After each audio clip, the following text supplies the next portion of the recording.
Hello and welcome. Tonight, presidential candidate of the Labour Party, Mr. Peter Obi, promises to prioritise education by ensuring a hitch-free academic calendar if elected, as he woos students and other voters during a campaign in his home state of Anambra.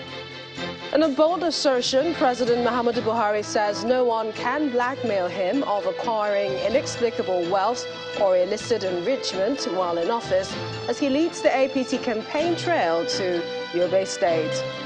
And the People's Democratic Party is assuring Nigerians that its flag bearer, Atiku Abubakar, will tackle gender-based violence as part of his 5-point agenda if voted into office next month.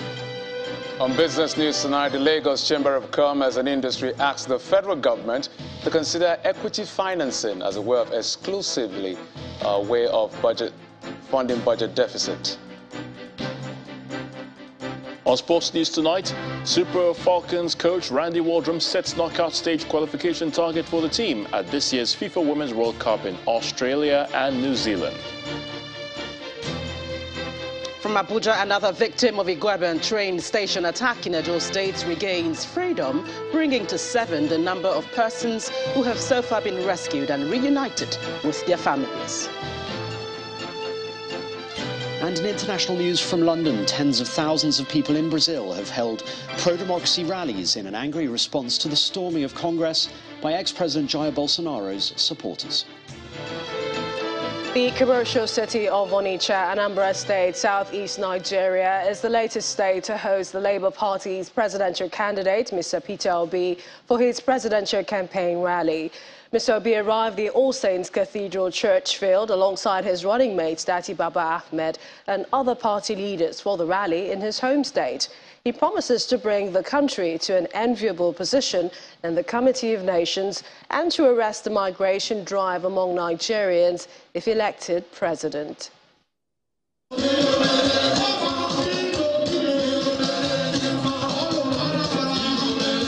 The All Saints Cathedral Church Field, Onitsha, is the venue as the former governor of Anambra State and the Labour Party presidential candidate, Mr. Peter Obi, comes to share his manifesto with the people at his campaign rally.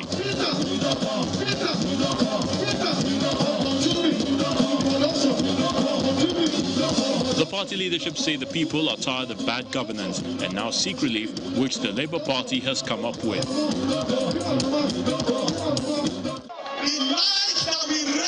Nigeria is coming from you. Are you not a special generation?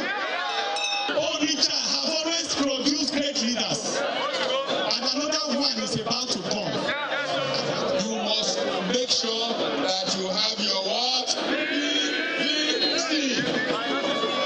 And you will make sure that you go to the rural area, that you talk to all those market women and tell them that it is what? Mama, Papa,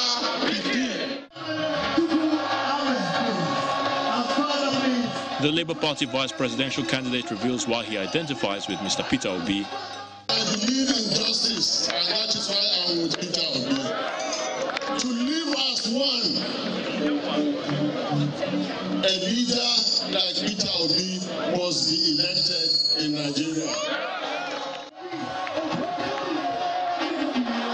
Mr. Peter Obi himself insists he has come to fix Nigeria for the better. We want to end suffering in Nigeria.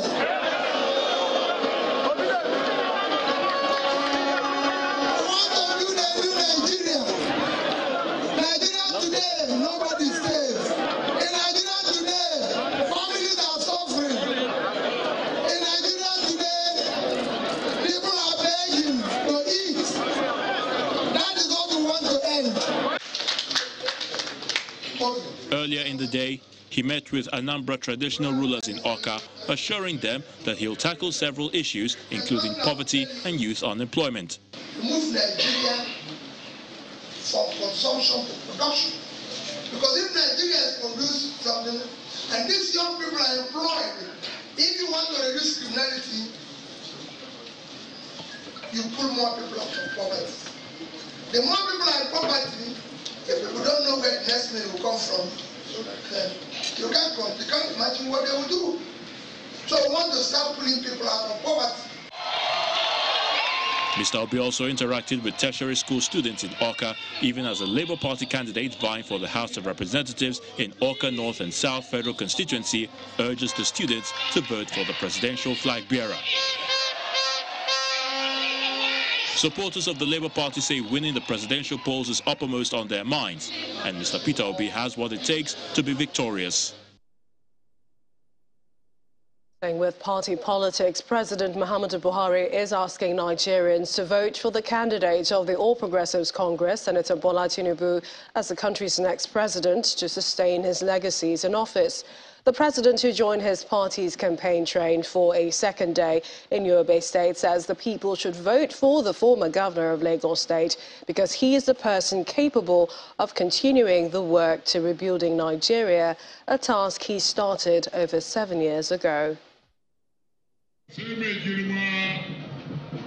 For the second time in 48 hours, President Muhammadu Buhari joins the campaign train of the presidential candidate of the All Progressives Congress, Asiwaju Bola Tinubu, as the team arrives Yobe State.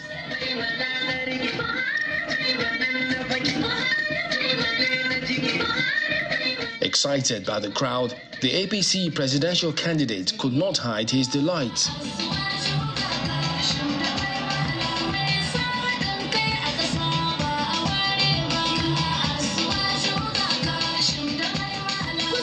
He then proceeds to address the crowd, promising to fly the flag of the party for the benefit of all Nigerians. I promise you, I will carry that flag without stain. I promise you, hope, sincerity, transparency, job for our boys, revival of agriculture, hope for the hopeless. Addressing the crowd, the president of the Senate bemoans the havoc inflicted on residents of the state by Boko Haram insurgents until the election of President Buhari. We are indeed very grateful to Almighty God that the APC, that platform, and the people of Nigeria needed a change. They needed a leadership that will care. They needed a leadership that will not show any difference. The president then presents some of the party's candidates in the state to the supporters, while urging residents of the state to vote for the party at all levels.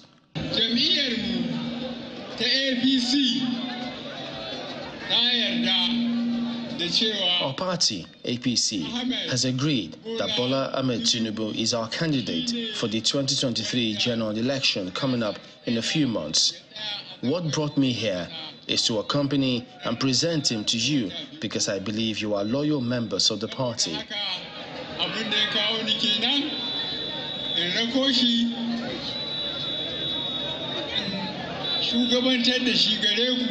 At the rally were governors of Borno, Professor Babagana Zulum, Governor Inuwa Yahaya of Gombe State, Governor Abubakar Badaru of Jigawa State, Governor Atiku Bagudu of Kebbi, and Governor Simon Lalong of Plateau State, who also doubles as the Director General of the party's presidential campaign organization. Well, earlier, the president had announced that he had no intention of leaving the country after handing over power on May 29, 2023. He made the disclosure in Damaturu, the Yobe State capital, where he commissioned federal and state government projects. President Buhari also challenged all candidates vying for positions in 2023's general elections to be prepared to develop the country. President Muhammadu Buhari arrives the state via the newly constructed International Cargo Airport. He was received by Governor Mai Malabuni, accompanied by the President of the Senate, Senator Ahmed Lawan, and all the service chief before commissioning the airport, which is named after him. International Cargo Airport, commissioned by me today. Thank you very much. From there, he proceeds to the heart of Damaturu town amidst cheers from supporters. In Damaturu, the president commissioned several police projects, including the State Police Headquarters Complex, Police Secondary School, and Police Hospital. He also commissioned the Damaturu Ultra-Modern Market, the multi-billion naira 700-bed maternal and child complex at the State University Teaching Hospital. The president, who is counting down his days in office, used the opportunity to reiterate his plan after May 29th. But what I'm really here about, I thank God, nobody can believe, nobody can believe. I don't have 1 square inch outside Nigeria. And I plan to stay in Nigeria when I teach. While the president of the Senate commended the president for bringing development in the state, Governor Buni wants the federal government to take over the newly commissioned cargo airport and the state teaching hospital. Mr. President, let me come down to earth. We have seen so much development in Yobe State during your tenure. In fact, Yobe never had it so good, and we are indeed very, very grateful.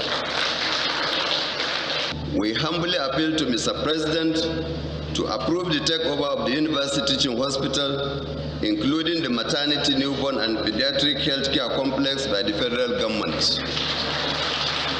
Similarly, the Yobe State International Cargo Airport is the only cargo airport in the region that can serve and promote economic activities in the Northeast. It is in this regard that I also humbly request the federal government, under your able leadership, to take over the airport for the benefit of the people of the region. The president was hosted at a banquet at the government house where he interacted with many citizens. Well, staying with the banquet organised in his honour in Damaturu, President Muhammadu Buhari said that nobody can blackmail him on inexplicable wealth and illicit enrichment while in office. The president, who claims that he does not have 1 square inch of land outside Nigeria, vowed to serve God and the country until his last day in office and beyond. He expressed delight that normalcy has returned to states affected by insurgency in the northeast, maintaining that he has fulfilled the commitment he had made to Nigerians in his May 29, 2015 inaugural address to tackle Boko Haram terrorists and stabilize the country. While claiming that the economy has picked up on the issue of fighting corruption, the president explains, well, under this system, fighting corruption is not easy. When I was in the military as head of state, I locked up some people because of the Constitution says you must declare your assets, and people who couldn't explain the differences in their assets, I locked them up. In the end, I was also locked up. According to President Buhari, anyone that wants to serve this country must be prepared for the worst, but affirms that no one can blackmail him.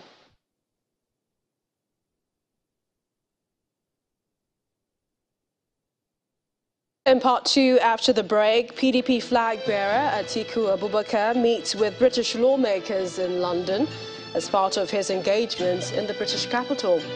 That's in a moment. Please stay with us.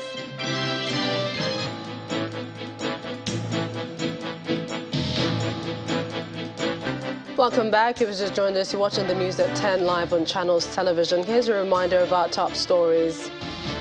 Presidential candidate of the Labour Party, Mr. Peter Obi, promises to prioritise education by ensuring hitch-free academic calendar if elected president. In a bold assertion, President Muhammadu Buhari says no one can blackmail him of acquiring inexplicable wealth or illicit enrichment while in office. And the People's Democratic Party is assuring Nigerians that its flag bearer, Atiku Abubakar, will tackle gender-based violence as part of his 5-point agenda if voted into office. And Russia appears set to capture the salt mining town of Soledar in eastern Ukraine, with Kyiv describing the situation there as extremely difficult.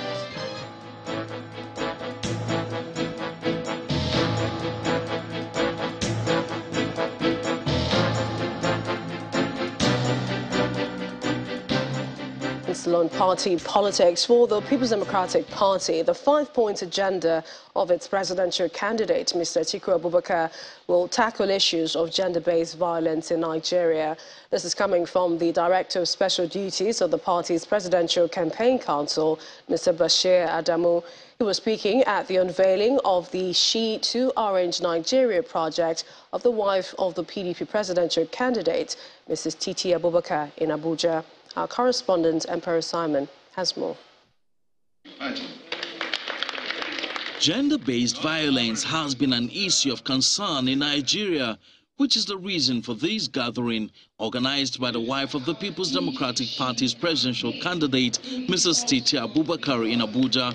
The Nigerian Gender-Based Violence Situation Room fact sheet shows that between January 2020 and July 2022, over 7,000 incidents of gender-based violence were reported, with 90% of the cases said to involve women, mostly between the age of 20 and 45 years.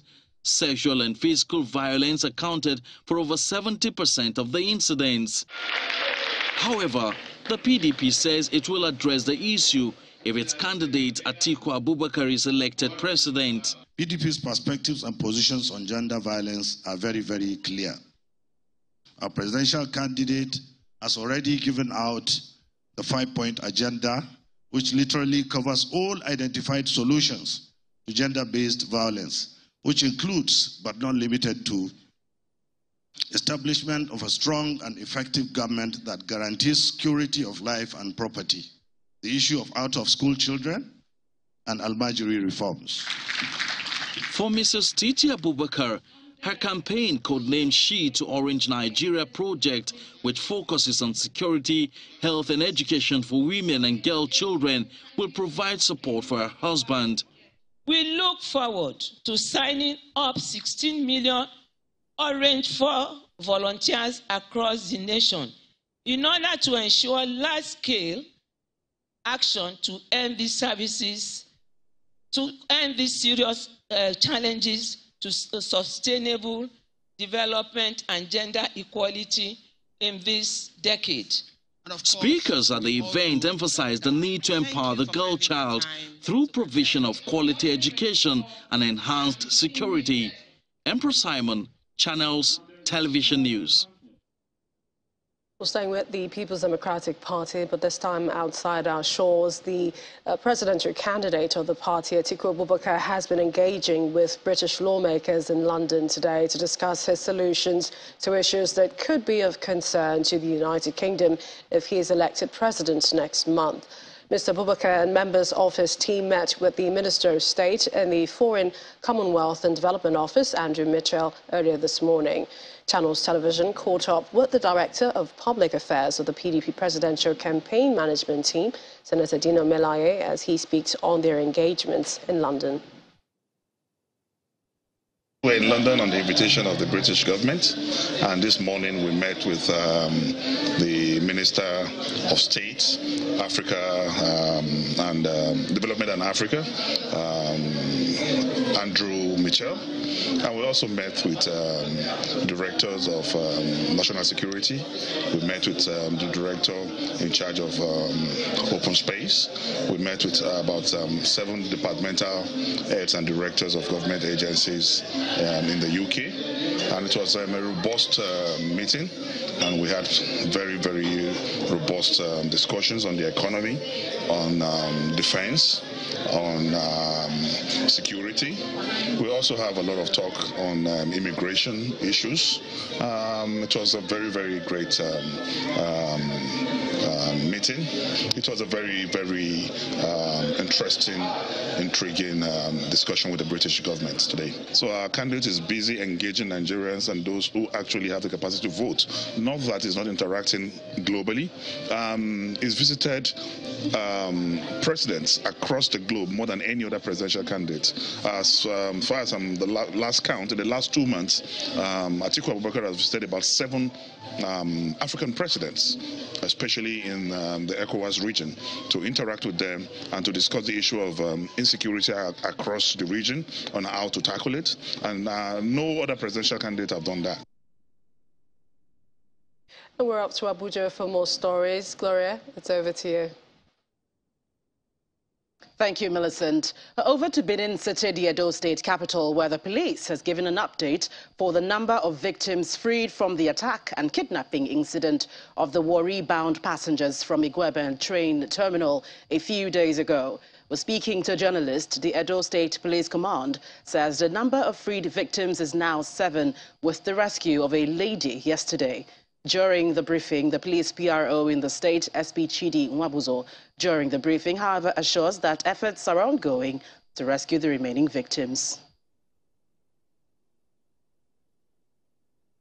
I want to say here that something remarkable here is the prompt action by the police and other sister security agencies, working together in collaboration with state security network, local vigilance group, and hunters.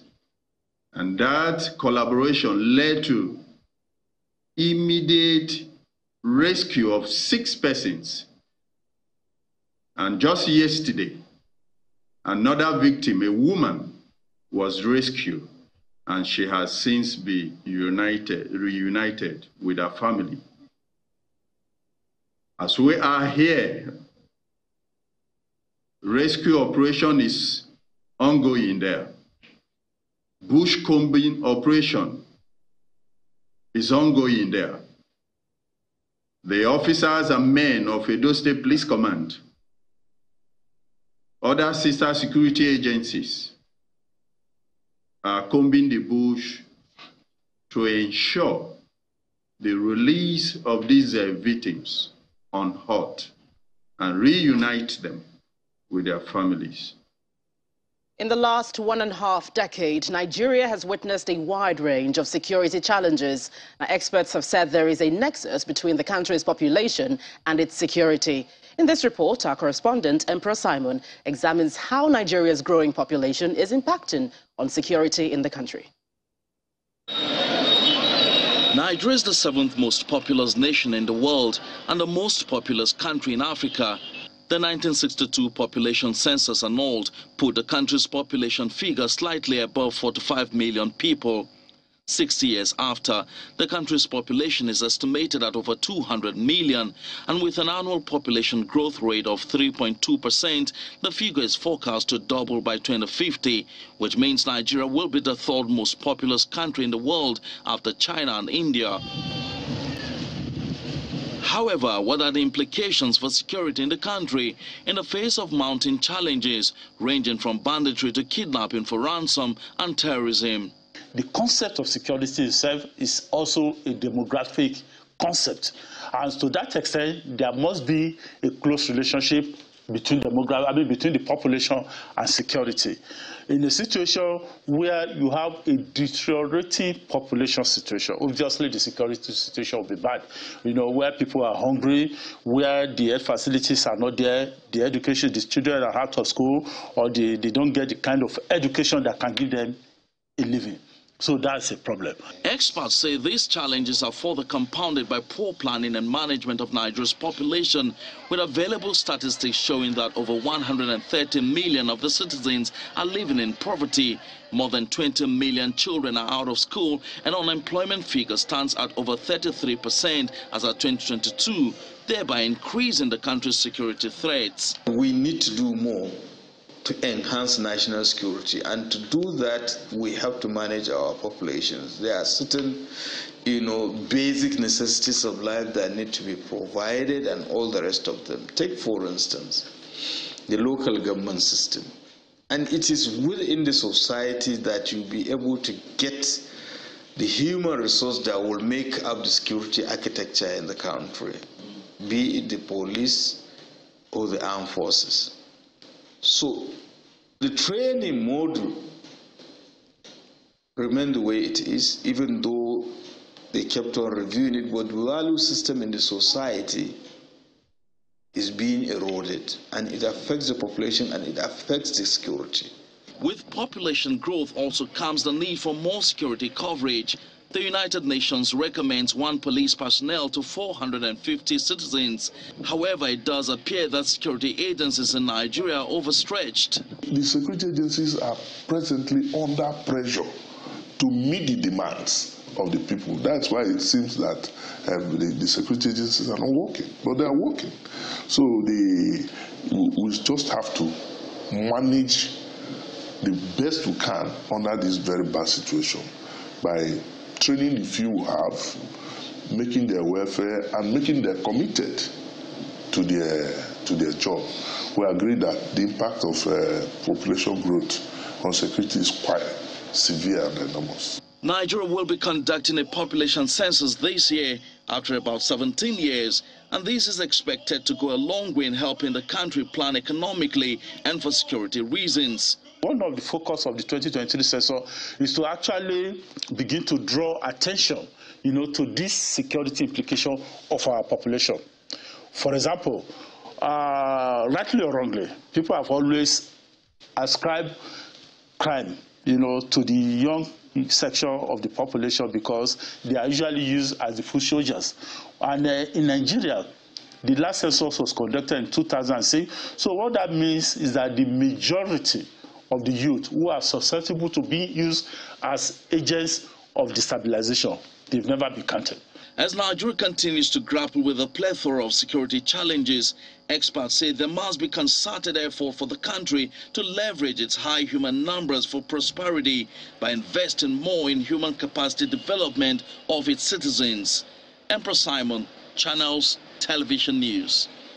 Well, the Attorney General of the Federation, Mr. Abubakar Malami, is stressing the need to underplay the culture of mutual mistrust between the federal and state governments to enhance a symbiotic relationship between the federal and state governments. He stated this at the meeting of the body of Attorneys General holding in Abuja, which is focused on examining some of the issues militating against the desired synergy in the administration of justice in the country. Mr. Malami charged the State Attorneys General to always be guided by the abiding framework under the fundamental objectives and principles of state policy as enunciated under Chapter 2 of the 1999 Constitution as amended. Our correspondent, Kayla Megwa, has the report. Enhancing synergy between the federal and state governments in the administration of justice in Nigeria has brought together state attorneys general from across the country, charged by the Attorney General of the Federation to be guided by the fundamental objectives and directive principles of state policy. He also calls for another summit on justice. I would like to note that after close to 6 years, it is imperative that we convene another national summit on justice to enable us to assess the performance and impact of the 2017 policy and determine appropriate review and amendments in order to further deepen legal and judicial reforms in our country. The president of the Nigerian Bar Association reiterates this point, adding the need to improve remuneration for judicial officers. Talking about administration of justice without mentioning the dedication of this crop of brilliant women and men and women of law is akin to staging the Shakespearean Hamlet without the prince. It is therefore imperative that the matter of their welfare and conditions of service are made priority issue in order to get the best out of them. In his speech delivered by Justice Kudirat Kekereekun, the Chief Justice of Nigeria, Olukayode Ariwola, posits that the earlier courts and judicial officers are respected, the better for Nigeria's justice sector. It is no more news that our judicial officers and even court facilities have been variously attacked, molested, harassed, and desecrated across the country. I wish to let whoever cares to listen know that nobody, no matter his or position in the society, should mistake our golden silence for weakness or vulnerability. Attacks on judicial officers and judicial infrastructure will not be tolerated. That's the message from the Chief Justice of Nigeria at this meeting. Nigeria's Attorney General of the Federation, Mr. Abubakar Malami, took his time to explain the need for better synergy between state attorneys general and federal institutions, saying that this will help in better dispensation of justice. He's also talking about the need for a another judicial summit, one that will help to assess the policy and the impact it's had over the years, so to ensure that the judicial sector in Nigeria is more efficient. Kayla Megwa, Channels Television News. When the news at 10 returns, Lagos Chamber of Commerce and Industry asked federal government to consider equity financing as an exclusive way of funding budget deficits. So that's in business news. Do join us again. Welcome back to Lagos. Officers of the National Drug Law Enforcement Agency, NDLEA, have impounded a truck laden with bags of substances suspected to be cannabis sativa, also known as Indian hemp. According to the agency, the truck was intercepted along Awolowo Way in Ikoyi area of Lagos State. Speaking to journalists, the agency's commander in Lagos, Umar Adoro, explains that the one-off operation was successfully executed through intelligence gathering.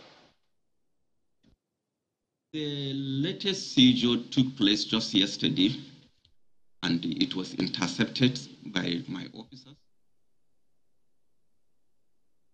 They got the driver, got the vehicles, they examined the contents and discovered those giant sacks of concealed suspected cannabis. Just while they are at it from nowhere, an unidentified security agent appeared and insists that the vehicle must be released to continue and the driver to continue there. Our officers stood their ground. In part, the leader of operation has to use his personal vehicle to barricade the truck. His windscreen was immediately smashed by those unidentified security agents. There is no contact up to this morning, but we have set in some channels of investigations and fact findings. Officers are on the lookout to see where those people come and who are they, if possible. And the National Pension Commission, PENCOM, is assuring the federal government's pensioners who are on the contributory pension scheme that they will get a raise in their monthly pension beginning from February owing to the enhancement introduced by the federal government. The increment, according to the Commissioner in charge of administration, Mr. Farouk Aminu, is as a result of some adjustments made along with the increase in workers' salaries from 2007 till date, as well as interest paid on pensioners' savings owing to the recent pension enhancement. Mr. Farouk made the clarifications at a meeting with some federal government pensioners in Abuja. Officials of the National Pension Commission, PENCOM, are meeting with some federal government retirees at the PENCOM headquarters in Abuja. What's the difference between retirement and contributing pension? The pensioners are here to seek clarification on the enhanced pension system introduced by the Commission and how this will affect pensioners who are on the contributory pension scheme. A lot of the comparisons that people are doing between the old scheme and the new scheme is because, you see, they have been given these increases right from 2007 to date, and you have not been given. Do you see? So if we are able now to get the money, as I said, from the government, and we give you, you will see what is going to happen. And the most important thing, when you have this money and it's in your account, you own it. Pensioners who retired before 2007, when pension reforms came into effect, currently managed by the Pension Transitional Arrangement Directorate, PTAD, have enjoyed several consequential adjustments to their monthly pensions, contrary to pensioners who are under the contributory pension scheme managed by PENCOM. However, PENCOM is assuring pensioners who are under the contributory scheme that they will get an increase in their monthly pension because of the enhanced pension system, which will take effect from next month. People under contributory pension scheme will be having two different increases in pension. Increase number one is what we are doing, and because this money is in your account, it's your money, you earned it, so we are doing this increase after every 3 years, and that's what we have done. And by February we will implement, and people who are eligible will see increases by February in their pension. The federal government cleared over 100 billion naira pension backlog in 2021 and paid over 7 billion naira to 3,832 next of kins of deceased pensioners under the contributory scheme. These improvements in the country's pension administration is giving some of these pensioners a renewed hope. I'm very, very happy. I appreciate the way how he explained it verbally for us. So this is an amelioration for the government. Thank you very much. As these pensioners leave the premises of the National Pension Commission, they are hoping that government will live up to its promises to increase their monthly take-home. Business News is next. Here's Jeffrey Ozono.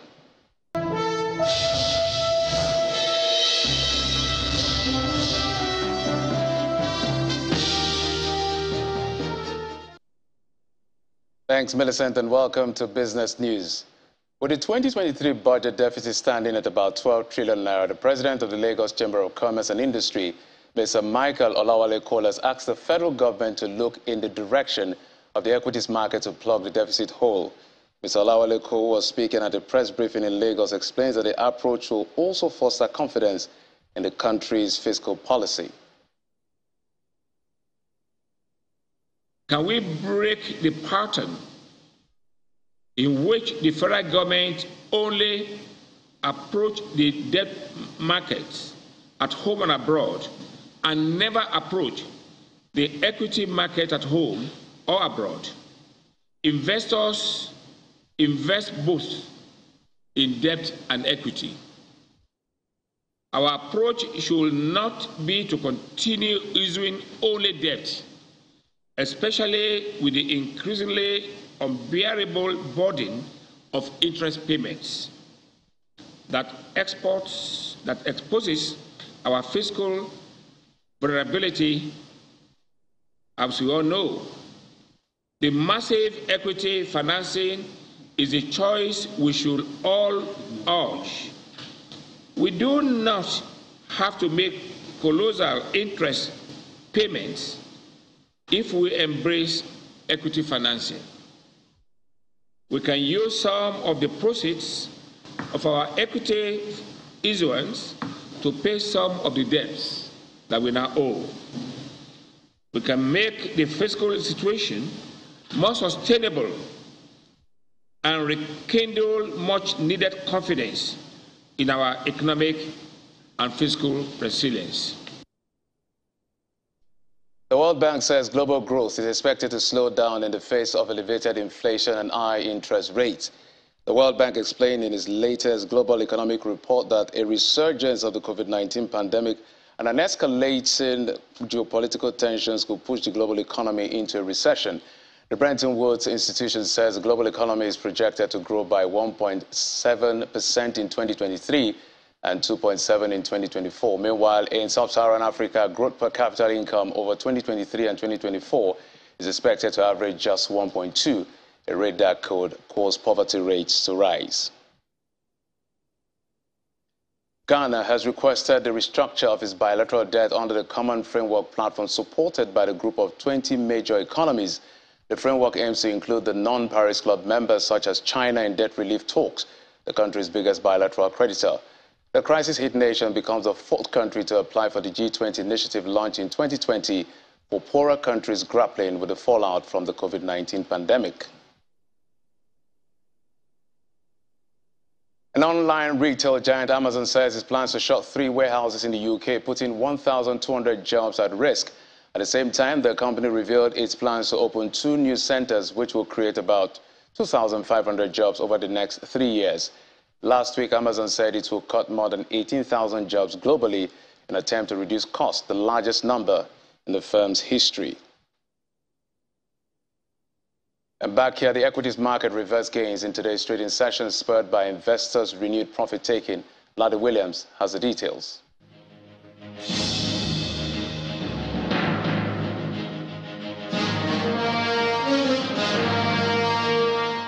Hello and welcome to the stock market report, and we have a negative close today, 0.49%, almost 0.5%, 51,446 points, far from what we had yesterday. 28.02 trillion naira, that's the market cap today. Let's look at the activity chart there. We see the activity chart is all green, 345 million units of stocks traded, valued at 8.29 billion. It's all green across the board there, showing profit taking with the Airtel Africa stock there. Let's look at the sectoral performance there.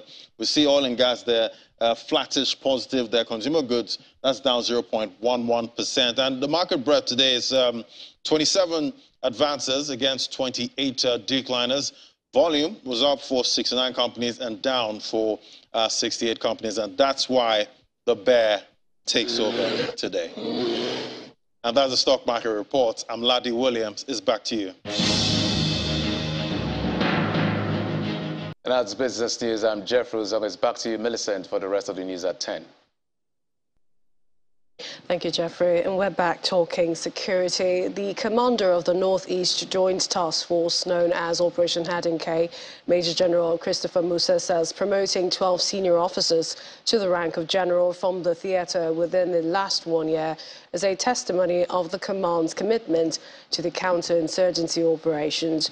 Speaking at a dinner in honor of the newly decorated generals at the headquarters of Operation Hadinke in Maiduguri, Borno State, General Musa says the gesture will serve as a morale booster to other personnel serving in the theatre. He adds that the gallantry of the Nigerian Armed Forces resulted in the surrender of over 83,000 insurgents and their families between July 2021 and December 2022. Well accomplished. Getting 12 generals in any location is not easy, and it shows the confidence the Chief of Army Staff has on our conduct and our successes in the theater, and it will only ginger us to want to do more. And not only for the generals, we had other rank structure that also were promoted, including over 2,500 soldiers last year. So I think it's been a bumper harvest, and it shows that we're doing well and we're well appreciated. Challenges will always be here as long as humans live. So my greatest joy, I would like to count my blessings, is that we'll be able to succeed. We succeeded in July, from July 2021 to December, we had over 20-something thousand that surrendered. Last year, we had over 50,000 that surrendered, so total of over 83,000 so far. I think for everybody, that is massive. There's nowhere in the world that you've ever had this large number of people surrendering in any occasion. So for us, I think it's a great achievement, and it shows that's why we have this peace we're enjoying now in the Northeast.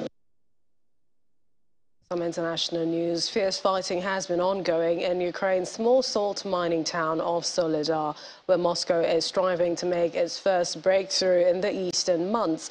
Footage from the State Border Guard Service of Ukraine shows a tank firing in the street. Earlier today, Britain's Defense Ministry said Russian troops and mercenaries of the Wagner Group were probably now in control of most of the town after advances in the last 4 days. Simon Pusey has more international news and around the world in 5.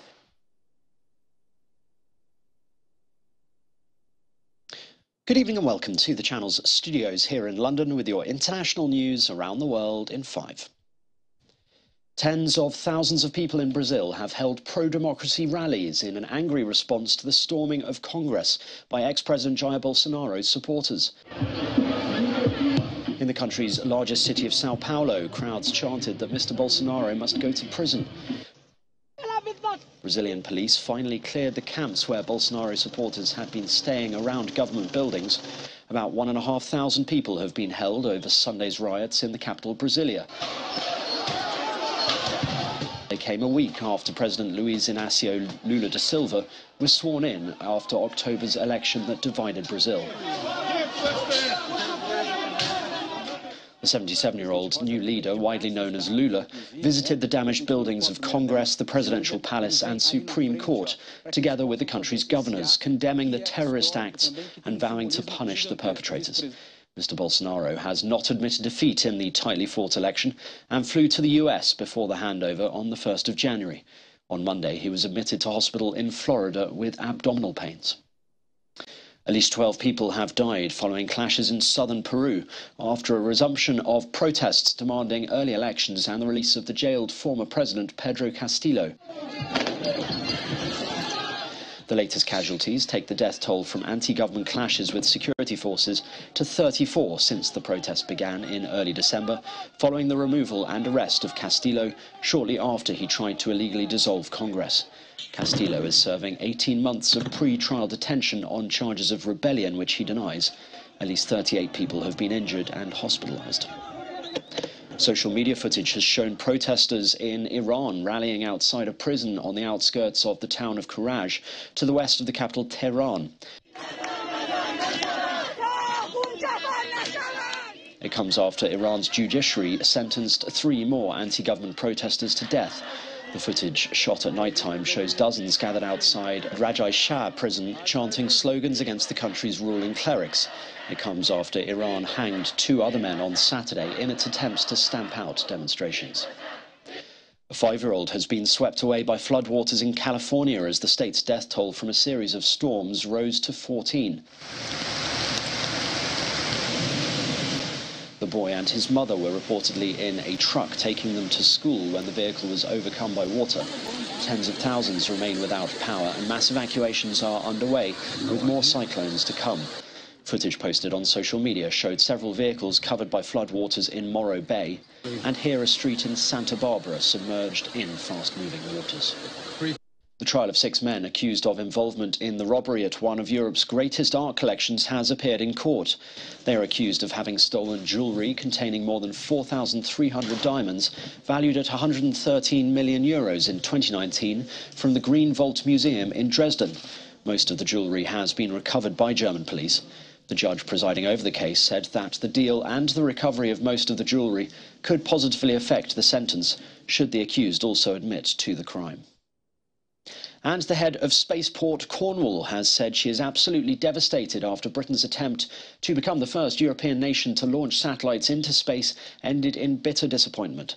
Early on Tuesday, Virgin Orbit said its rocket had suffered an anomaly that prevented it from reaching orbit. The horizontal launch mission had left from the coastal town of Newquay in southwest England, with Virgin's Launcher 1 rocket carried under the wing of a modified Boeing 747 called Cosmic Girl and later released over the Atlantic Ocean. Absolutely devastated. We put our heart and soul into this, and it's such a personal journey for me as well, and my family were here. So yeah, it was pretty rough, but I feel okay, and I think it'll just be a few days of just kind of letting it sink in a little bit. And if you look at one of the most successful launch companies right now, that's SpaceX, with a phenomenal launch rate, you only have to look at the early days to realize that they were very, very close to failing. Many of their early rockets failed. And when they get this right, and it is a when, it's not an if, we will have a system that can essentially go to any large runway in the world and launch a satellite. This one, yeah, it didn't go right in the end, but there were a lot of steps on the way that did go right, and they'll be looking very, very carefully at what went wrong. And that's your international news around the world in 5. Now back to the channel's studios in Lagos. Many thanks, Simon. And now time for the latest in sports news. Here's Ayotunde Balogun.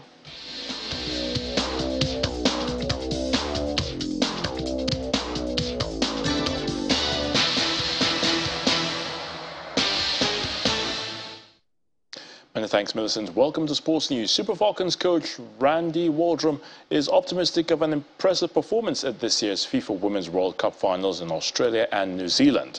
The American tactician said the target for the 9-time African champions is to reach the knockout stage of the World Cup. The Super Falcons will face Olympic champions Canada, co-host Australia and Ireland in Group B of the 32-team competition. Of 4 football coaches named in a National Women's Soccer League investigation into abuse and malpractice in women's football have been banned for life. The punishments were part of a wide-ranging package of suspensions and fines against multiple individuals and organizations, which followed publication of the NWSL's findings last month in its joint investigative report. Now, the league last month said it had found ongoing misconduct at most league clubs after an earlier probe uncovered evidence of harassment and sexual abuse. Other coaches hit with live bans included Paul Riley, Christy Holly, Rory Dames and Richie Burke. Well, a Spanish court has opened an investigation into allegations of former Brazil defender Dani Alves sexually assaulted a woman at a Barcelona nightclub last month. Well, the Catalan police said they had received a complaint on January the 2nd from a woman who said Alves had touched her inappropriately. Alves has confirmed he was at the nightclub at the time, but has denied any wrongdoing. Now, the Superior Court of Catalonia has ruled that Barcelona must pay $8.2 million compensation to Brazilian midfielder Mateus Fernandes for unfair dismissal. Fernandes joined Barca from Palmeiras at the end of the 2020 winter transfer window and was immediately loaned out to Real Valladolid. In June 2021, 3 months after Joan Laporta returned as president, Barcelona announced the termination of the player's 5-year contract. Barca claimed his poor performances justified their decision. João Felix has flown to London for his Chelsea medical ahead of a loan move from Atletico de Madrid until the end of the season. Chelsea, who are set to beat Premier League rivals Manchester United and Arsenal to the signing of the Portugal forward, will pay €11 million as loan fee plus his wages. Felix would provide a much-needed boost to head coach Graham Potter's attacking options, with his side scoring just 20 goals in 17 Premier League matches this season. An embattled French Football Federation President Noël Le Graët has called an extraordinary meeting of the organization for Wednesday, at which he is expected to offer an explanation for controversial comments about Zinedine Zidane, which have led to a barrage of criticism and calls for him to resign. Well, the 81-year-old is also in the firing line, as the Football Federation has been audited by the French government following accusations made against Le Graët late last year. Le Graët has been president since 2011, and his current mandate runs until 2024.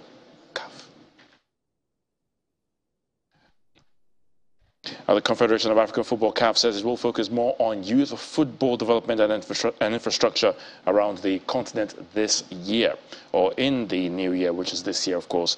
Now, the president of the continental ruling body, Patrice Motsepe, says the Confederation will work with all federations, including Nigeria, to achieve better results in football administration in the country.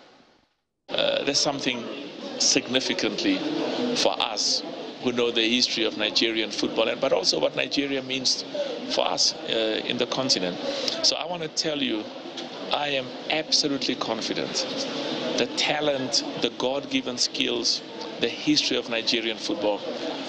Nigeria is one of those countries that has the potential, and that's what all of us are focusing on, to focus on youth football development, football facilities for boys and girls, amateur football, football development at club level, training coaches and train the trainers, the development of referees, and very importantly, to make sure that we work together with the Football Federation in Nigeria, so that they can continue the leadership that they've provided over many years.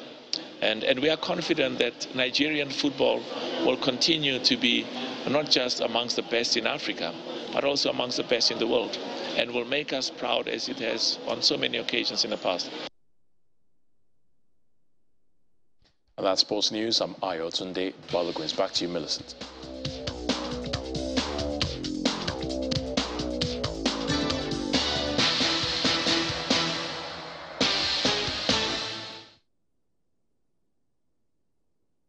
Thank you, Ayotunde. And the main news again.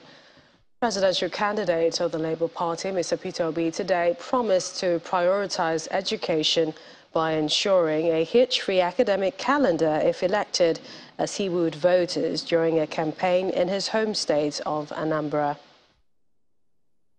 Also today, President Muhammadu Buhari said no one can blackmail him of acquiring inexplicable wealth while in office, as he led the APC campaign train to Yobe State. And the People's Democratic Party is assuring Nigerians that its flag bearer, Atiku Abubakar, will tackle gender-based violence as part of his 5-point agenda if voted into office next month.